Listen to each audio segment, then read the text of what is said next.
Maginhawang public transportation para sa mas produktibong workforce.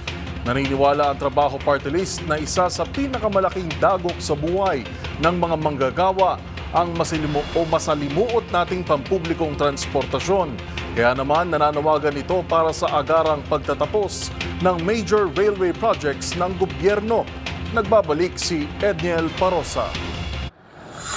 Inihayag ng Trabaho Party List ang suporta nito sa mabilisang pagtatapos ng mga proyekto sa public transport gaya na lamang ng LRT1 Cavite Extension, MRT7, Unified Grand Central Station at North-South Commuter Railway.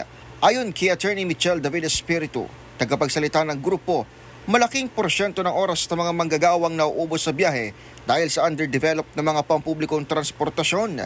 Ipinaliwanag ni Attorney Espiritu na nagdudulot ng fatigue, burnout at kakulangan ng oras para sa sarili at pamilya ang mahabang oras sa biyahe, bagay na nagdudulot naman ng negatibong epekto sa workforce productivity.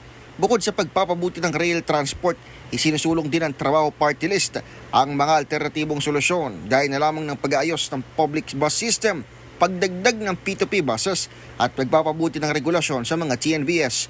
Hinimok din ng Trabaho Party List ang mga kumpanya na magbigay ng company-sponsored shuttles, magpatupad ng 4-day work week at flexible working arrangement at maglaan ng travel allowance upang mabawasan ang pasanin ng mga empleyado.